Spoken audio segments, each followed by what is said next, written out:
안녕하십니까. 자, 이번 강의는요, 교재 페이지 32페이지죠. 32페이지 제4항 해가지고 신속한 재판의 원칙이라는 게 나와 있습니다. 자, 이런 얘기죠.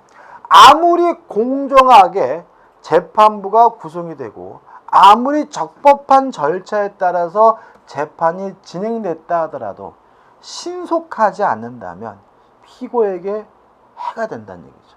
예를 들어가지고 저는 예를 들어서 뭐 빵을 하나 훔쳤어요. 그래가지고 어쩌고저쩌고 해가지고 한 6개월 정도 살면 될 것 같은데 이 거지 같은 인간이 제가 범죄가 있는지 없는지를 그냥 다투면서 1년을 끌어버려 재판을.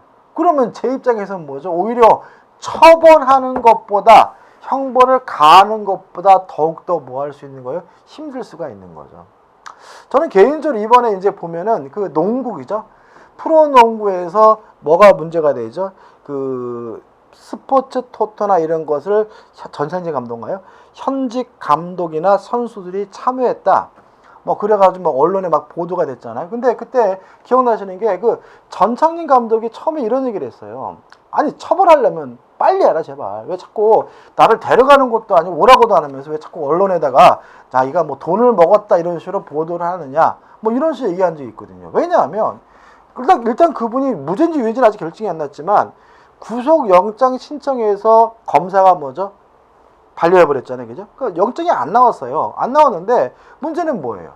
그 수사 과정, 재판 과정이 질질 끌어지는 과정에서 이 양반이 이제 어떻게 된 거예요? 인천 댓글 보면 나쁜 놈, 뭐 나가 뒤져라 막 이렇게 나오는 거죠. 이미 뭐예요? 범죄자로 낙인이 찍히는 결과가 발생한다는 거죠. 그래서 피고를 보호하기 위해서 재판은 빨리 해야 되는데 이게 뭐죠? 신속한 재판의 원칙인 거죠. 위에 보시기 바라고.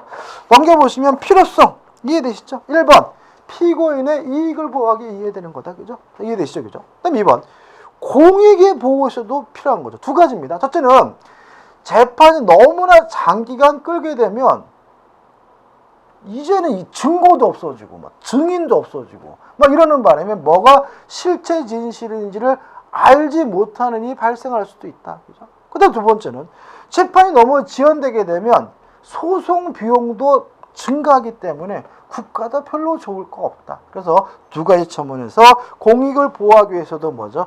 신속한 재판이 뭐죠? 필요한 거죠. 자, 2번 재판의 신속을 위한 제도가 나오는데 1. 수사와 공소 제기의 신속을 위한 제도에서 첫째, 검사에게 수사권과 수사 지휘권을 집중하고 있습니다. 이것도 뭐가 옳고 그르고 문제는 뭐 제가 여기서 떠들 문제는 아니고 일단 결국 뭐예요? 한 사람에게 이러한 권리를 집중시킴으로써 절차를 간소화하고 신속한 재판을 위한 신속한 수사를 위해서 공소제기의 신속을 위한 제도를 보이고요. 그 다음에 검사와 사법검찰 간의 구속기간을 먼저 제한하고 있습니다. 얼마나 제한되는지 우리가 나중에 볼 거고요. 그 다음에 세 번째 기소 편의주의 해가지고 검사가 판단했을 때 이 사람이 범죄자가 아니라고 판단된다면 기소 안 할 수도 있다는 거예요. 무슨 말 이해되시나요? 자, 이런 얘기죠. 만약에 검사가 기소 편의주의, 다시 말하면 기소를 할지 말지를 자유롭게 결정하는 것이 아니라 반드시 기소해야 된다라는 기소 강제주의가 돼버리면 재판할 필요도 없는 사람을 뭐 하게 돼요? 재판하게 되잖아요. 그러면 뭐예요?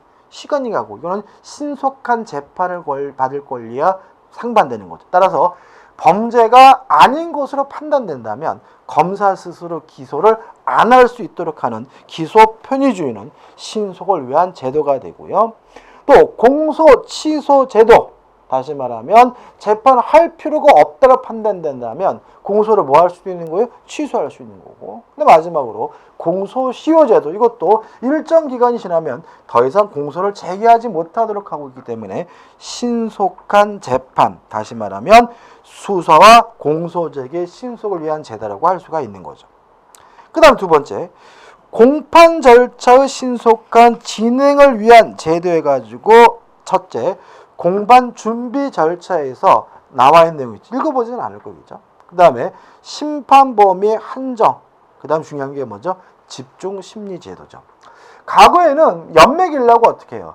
오늘 재판하고, 자, 2달 후에 재판합니다. 이래요. 그죠? 그래서 이제 2달 후에 갔더니, 자, 지금 뭐 어쩌더니 검사가 가지고, 지금 부족합니다. 다음 기회 연결이 들으면 2달 후에 합니다. 그래가지고 결국은 뭐죠? 한 1년을 했는데, 당신 이름 뭐요? 아는 찾으면 이것만 하고 많은 경우도 대단히 많았어요. 그래서 재판의 신속을 위해서 몰아서 하자. 이게 뭐예요? 집중심리제도죠. 다시 말하면, 심리가 하루에 끝나는 것이 아니라 이틀, 3일, 4일 이렇게 날짜가 넘어간다면 띄엄띄엄 해가지고 지연시키지 말고 어떻게 해요? 연결해가지고 몰아서 하자. 이게 뭐예요? 집중심리제도이고요. 이거는 2007년도 형사법 개정을 통해서 새롭게 등장한 제도가 됩니다. 그 다음에 재판상의 수송 지휘권이 나와 있죠. 자, 이게 무슨 신속이냐? 이런 얘기죠. 자, 당사자주의의 절대적인 당사자주의라면 판사는 뭐 하고 있어야 돼? 구경하고 있어야 되거든요. 그러니까 이놈 자식이 쓰잘데없는 얘기를 막 해. 갑자기 막 애국가를 막 1절부터 막 4절까지 불러 제끼고, 판사님 제가 어렸을 때는 부모님 어쩌고 막 쓰잘데기 없는 얘기를 해도 판사는 뭐 하고 있어야 돼요? 가만히 있어야 돼요. 그러면 재판이 뭐죠? 신속하게 끝나질 않는 거죠. 따라서 우리 형사법은 당사자주의를 취하고 있더라도 최소한도로 재판 절차의 신속을 위해서 재판장에게 뭘 인정합니까? 소송 지휘권을 인정하고 있는 거죠. 아저씨 노래 그만둬요. 아니면 변호사 그런 얘기 쓸데없이 하지 마 하면서 어떻게 해요? 변론 등을 제한할 수 있는 이 소송 지휘권 등은 무엇을 위한 제도입니까? 재판 신속을 위한 제도인 거죠. 그 다음에 변호인의 소송기록 열람권. 자, 이런 얘기입니다. 자, 변호인이 이제 변론을 하려면 무슨 사건인지를 알아야 되잖아요. 이해되십니까? 그죠? 특히 뭐가 문제냐면 1심 법원에서 충분히 다퉜어요. 근데 불만이 있다고 2심 법원으로 왔는데 이 2심 법원에 변호사가 새로 선임됐네요. 그럼 이 사람이 오면 어떻게 해요? 처음부터 다시 또 시작을 해야 되냐. 1심에 했던 그 짓을. 그럴 필요는 없다. 변호사가 1심에 뭐죠? 공소기록을 뭐죠? 열람해 봄으로써 이러한 논점이 있고 이런 논점이 이미 해소가 됐구나 해가지고 뭐 할 수 있는군요? 정리할 수 있는 기회를 주면서 재판의 신속을 위한 제도가 되는 거죠. 그 다음에 이제 34페이지 오시면 구속기간과 판결 선고기간의 제한, 또 대표 변호인 제도, 이것도 뭐 이해되시나요? 대표 변호인 제도. 자, 이런 얘기입니다. 이놈이 돈이 많아, 이 자식이. 그래가지고 변호사를 한 10명을 선임한 거예요. 그 10명을 선임하니까, 예를 들어가지고 이제 판사가, 자, 변호인 측 얘기하세요. 그랬더니, 이놈 얘기하고, 요놈 얘기, 10명이 다 얘기를 한단 말이죠. 그러면 이거 어떻게, 재판이 한도 끝도 없는 거잖아요. 거기다가 또 10명이다 보니까, 무슨 서류 하나만 송달하려도 10명 다 해야 돼. 복사기도 뭐 어떻게, 열심히 또 복사해야 돼. 그런단 말이에요. 이럴 때는, 10명 중에 누굴요? 대표 변호인이라는 것을 정할 수 있도록 주고 있는 거죠. 그러면 이제 어떻게 해요? 대표 변호인이 10명의 의견을 취합해서 지가 변론하거나 또 대표 변호인에게만 송장 등을 송달하면 되는 것입니까? 이런 것들은 뭐예요? 재판 신속을 위한 제도인 거죠. 그 다음에 소송 지연의 목적이 명백한 법감 기피 신청을 기각 이유로 추가. 자, 이런 얘기입니다. 자, 아까 말씀드린 것처럼 판사가 일부러 난 못하겠다. 이게 뭐죠? 회피잖아요. 그죠? 근데 피고가 저 인간은 나한테 공정한 재판을 못할 것 같다. 이게 뭐예요? 기피 신청이거든요. 그죠? 자, 근데 갑자기 못생겨서 싫다. 이런 식으로 나온 거예요. 저 인간은 안경 쓰고 배불 뛰고 인상이 들어오니까 안 되겠다. 이런데 보니까 왜 그런 거 물어봤더니 이놈이 어떻게 해요? 자꾸 소송을 뭐 하려고요? 지연시키려고 할 때는 법관이 안 된다라고 뭐 할 수 있어요? 기각할 수 있는 사유를 추가하고 있는 거죠. 그 다음에 증거 동의 제도. 자, 이런 얘기입니다. 자, 이 증거에 대해서 동의합니다. 물어봤더니 피고가 예, 그럼 끝난 거예요. 더 이상 뭐예요? 그 증거 가지고는 뭐죠? 왈가왈가할 이유가 없는 거죠. 다시 말하면 이런 동의를 통해 가지고 뭐죠? 하나씩 빨리 해결하는 것도 결국 뭐예요? 신속을 위한 제도가 되는 것이고요. 그 다음에 마지막으로 공판조서의 절대적 증명력, 이런 말이죠. 자, 이런 얘기입니다. 자, 수사기관에서 뭘 작성을 했어요? 뭘 작성했어요? 사인했어. 수사기관에서 경찰관 앞에 꽝 찍고. 근데 이게 이제 와가지고 검사가 인정합니까? 그랬더니 인정 안 합니다. 그러면 그 수사기관이 작성한 그것에 대해서 다시 증명력이 있는지 없는지를 다퉈야 돼요. 나 그런 거 쓴 적 없는데 그러면 어떻게 해요? 또다시 어떻게 해요? 다투야 된다고요. 시간 많이 가겠죠? 근데 그것까지는 또 감수하겠는데 공판, 재판이 그죠? 재판이 다 끝나가지고 판사가 공판 조서란 게 뭐냐면 판사의 판결문 뭐 이런 것들을 다 어떻게 해요? 판사가 작성을 했는데 그것도 만약에 부정할 수 있다고 한다면 재판은 뭐죠? 한도 끝도 없겠죠. 그래서 최소한 뭐에 대해서는요? 공판 조서에 대해서만은 재판 절차에 작성한 판사의 서류에 대해서만은 증명력을 부정할 수가 없는데 이걸 우리가 공판 조서의 절대적 증명력이라고 하고요. 결국 무엇을 위한 제도입니까? 재판의 신속을 위한 제도인 거죠. 그 다음에 3번 상소심 재판의 신속을 위한 제도. 이제 여러분 상소가 뭔지 아시죠? 그죠? 항소와 상고를 포함하는 개념입니다. 자, 일단 상소 기간을 제한하고 있고 어쩌고저쩌고 해가지고 기간을 제한하는 것은 결국은 뭐예요? 신속을 위한 제도고요. 그 다음에 두 번째 상소심의 구조해가지고 이렇게 나왔죠. 상고심은 순수한 사후심 구조. 항소심은 속심을 원칙으로 하면서 남상소의 폐쇄와 소송 경제를 도모하기 위하여 사후심적 요소를 이게 무슨 말이냐면 자, 이런 의미입니다. 자, 1심 법원하고 지금 항소심은 뭐예요? 2심 법원인 거 아시잖아요. 그죠? 자, 그러면 1심 지방법원하고 2심 고등법원이나 지방법원 합의부에서 결정이 난 사항이 있어요. 대법원은 그것에 대해서 옳고 그름을 판단하지는 않습니다. 다시 말하면 하급법원에서 한 증거조사 이런 것들은 다 뭐죠? 옳다는 전제에서 사후적으로 이것이 무죄인지 유죄인지만을 판단해요. 다시 말하면 상고심은 순수한 뭐죠? 사후심적 구조를 갖습니다.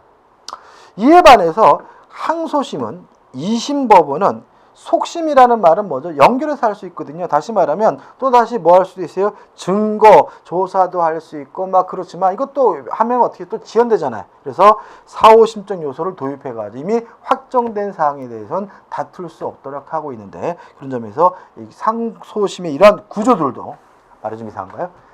재판의 신속을 위한 제도인 거죠. 그 다음 남상소인 경우에는 미결구금 일수 산입을 금지한다. 큰 의미는 없으니까 이건 소송특례법이니까 첫 번째, 두 번째를 기억하시면 되겠죠. 그 다음에 재판의 신속을 한 특수한 공판 절차 해가지고 이건 뭐냐면 정식 재판이 아니라 신속하게 빨리 끝내는 재판인 거죠. 뭐 간이 공판, 즉결 심판, 약식 절차 다 뭐죠? 재판의 신속을 위한 제도임을 알 수가 있겠죠. 그죠? 사실 여기까지는 쭉 봤는데 물론 여기서도 시험 문제 나올 수는 있어요. 그죠? 근데 이것도 쭉 얘들이 많다 보니까 막 외우려고 하시는데 외우려고 하시면 제가 지금 뭐 될 수 있으면 의의 같은 걸 설명해 드리는데 나중엔 정리를 하긴 해야 되겠죠. 그죠? 제가 시할 때 말씀드렸지만 그렇지만 모르는 말이 있으면 충격받지 마시고 뒤에서 뭐 할 거예요? 자세히 할 것들인 거니까 이런 것이 신속과 관련되구나 해가지고 뭐 하시면 돼요? 깨달으면 되는 거예요. 깨닫기만 하고 쫓아오시면 되는 겁니다. 자, 이제 3번 해가지고 신속한 재판의 침해와 구제 수단 해가지고 1번 재판 지연의 판단 기준. 어떤 것이 재판이 지연인지 아닌지 여부는 어떻게 판단하느냐? 별로 없습니다. 구체적으로 보시면 이렇게 나왔죠. 신속한 재판의 원칙의 의의와 목적을 고려하여 어떻게 구체적으로 판단하여야 한다. 개별적으로 판단해야 된다. 그죠? 따라서 이건 어떻게 해요? 특별한 기준은 없고 구체적 개별적으로 판단해가지고 너무나 장기간 심리가 지연이 되거나 그런 뭐죠? 재판의 지연으로 보겠다. 원론적인 거예요. 그죠? 자, 근데 문제를 넘겨보시면 판례들이 나옵니다. 여기 나와 있는 판례들은 좀 기억해 두셔야 돼요. 왜냐하면은 우리가 지금까지 배운 것들이 우리 판례가 싸그리 뒤엎고 있어요. 그러니까 약간 좀 이게 우리 판례가 과거에 뭐랄까요? 좀 이렇게 권위주의 시대적인 사고를 좀 벗어나고 있는데 아무튼 그래서 이게 상식적으로는 뭐죠? 틀릴 수가 있고 말도 안 되는 것처럼 생각되는 거기 때문에 좀 머리에 숙지하실 필요가 있습니다. 자, 첫 번째 판례는 자, 이게 뭐냐면은 재판하는 과정에서 계속해서 뭐냐면 구속기간을 갱신했어요. 그래가지고 이 양반이 뭐죠? 나중에 보니까 어마어마한 기간이 뭐죠? 구속돼 있었던 거거든요. 이거 신속한 재판을 침해하는 거 아니냐? 이 문제에 대해서 우리 판례는 침해된 것은 아니다 라고 판시하고 있어요. 몇 년도 판례요? 67년도 판례죠. 옛날에 권위주의 시대 판례임을 알 수가 있겠죠. 그죠? 그래도 가끔 내니까 좀 기억해 두시고. 저는 개인적으로 67년도에 제가 태어났습니다. 그 다음에 2번 여기 다 있죠. 구속 사건에 대하여는 법원이 구속기간 내 재판을 하면 되는 것이고 구속 만기 25일 앞두고 제1회 공판이 있었다고 하여 헌법이 정한 신속한 재판의 권리를 침해하였다고 할 수는 없다. 자, 이게 무슨 말이냐면 이런 얘기입니다. 자, 범죄를 저질렀다고 구속을 했어요. 그죠? 구속을. 근데 구속을 했으면 이제 바로 뭘요? 재판을 받아야 빨리 끝날 거 아니에요. 그죠? 그게 신속한 거잖아요. 그죠? 근데 구속 기간 내내 아무 연락이 없다가 끝나기 전에, 그죠? 끝나기 직전 한 25일 전에 비로소 어떻게 해요? 처음 한 번 재판한 거예요. 이해되시죠? 그죠? 그죠? 그러면 이 양반 입장에서는 환장하겠죠. 제가 봤을 때 이거 명백히 신속한 재판의 권리를 침해한 것으로 보이는데 우리 판례 뭐죠? 침해하였다 할 수가 없다는 판시하고 있어요. 다시 말하면 이 부분은 상식적이지 않고 이해가 안 되는 부분이니까 따로 어떻게 해요? 기억해 두셔야 되겠죠. 그 다음에 3번 판례도 그렇습니다.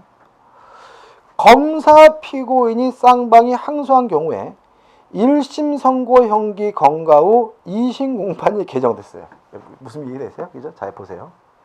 자, 이 사람이 재판을 했어요. 재판을 했는데 법원에서 1년 만에 몇 개월이라고 이제 구속이 된 거죠. 구속 재판한 거죠. 1년 만에 형이 뭐라고 나왔냐면 6월 징역형에 처한다 이렇게 나온 거죠. 이해되시죠? 그러면 우리가 이 기간은 형계 뭐죠? 1년은 산입하니까 이 양반은 지금 1년 동안 구속되는데 처벌은 몇 개월 받았어요? 6개월을 받은 거죠. 굴고 나서 느닷없이 뭐죠? 2심 재판을 하겠다는 거예요. 그러면 이 양반 입장에서는 자기는 다 실제로 형 다 산 거잖아요. 다 끝난 거잖아요. 이것도 신속한 재판을 침해하는 것이냐? 이 문제에 대해서 우리 판례는 이를 위법하다고 할 수 없고 시판한 신속한 재판의 권리를 박탈한 것이라 할 수는 없다라고 판시하고 있죠. 그죠? 따로 기억해 두셔야 되겠죠. 그 다음에 4번. 구속기간을 제한하고 있는 형사소송법 제92조 제1항이 피고인의 공정한 재판의 권리를 침해하는지 여부 문제인데, 자, 앞부분 좀 읽어볼게요.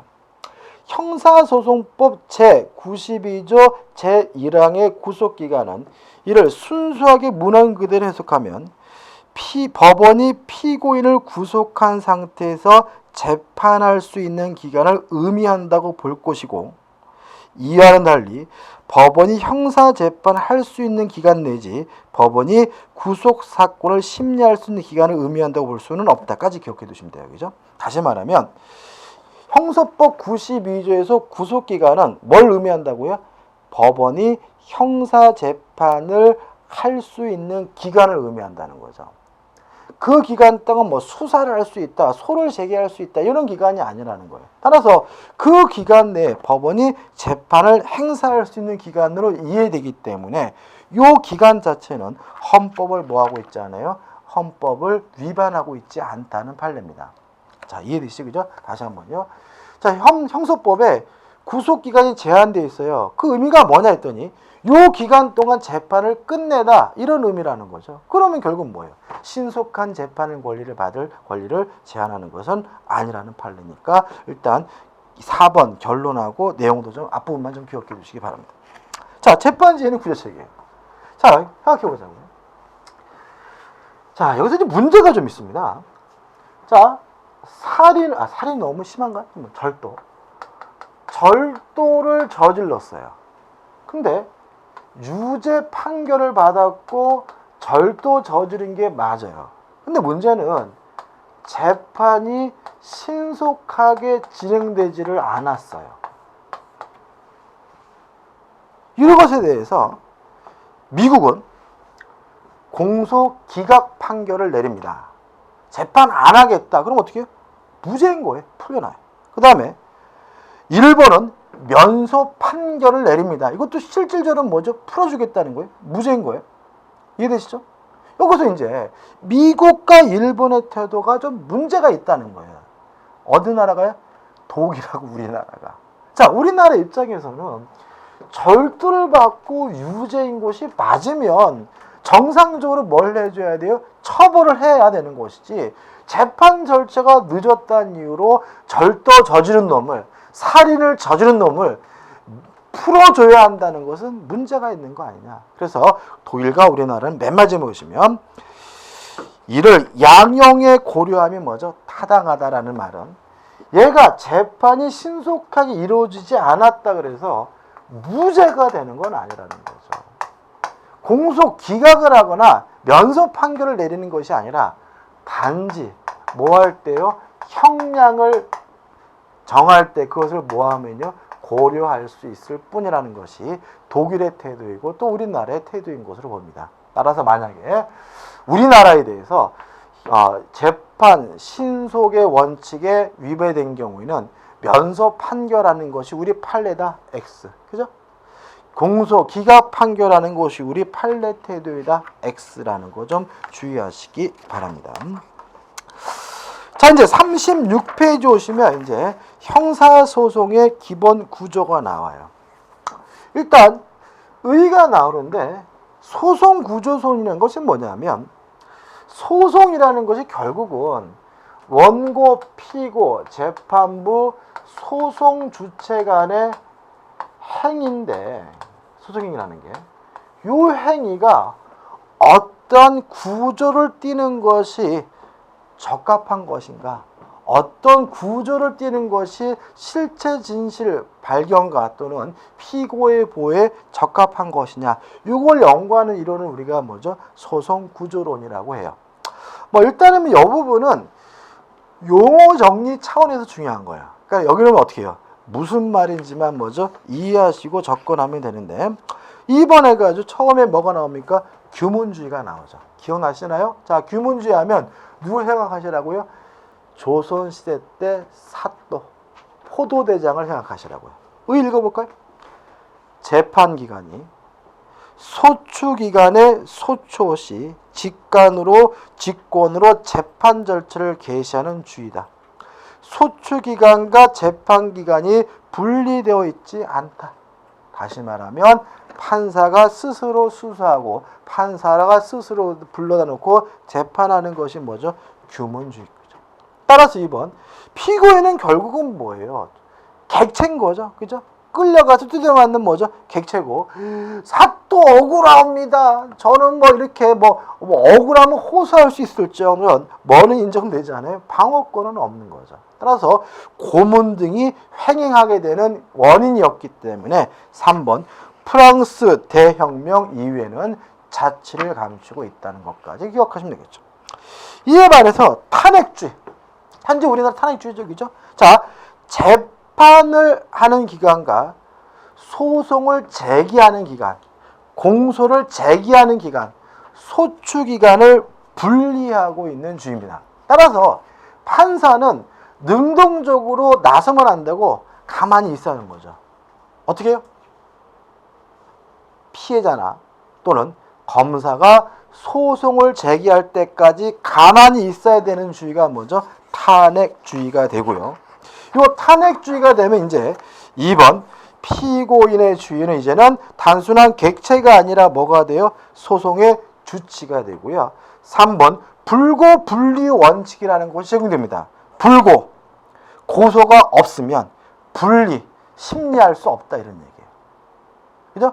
불고, 고소가 없으면 분리, 뭐 할 수 없다고요? 심리할 수 없다. 따라서 판사는 검사의 공소 제기가 있어야지만, 기소가 있어야지만 뭐 할 수 있어요? 재판할 수 있다는 원칙을 불고 분리 원칙이라고 하고요. 원래 영미법에서 있던 제도인데 대륙법계로 왔고 우리나라도 어떻게 채택하고 있는 제도인 거죠. 유형.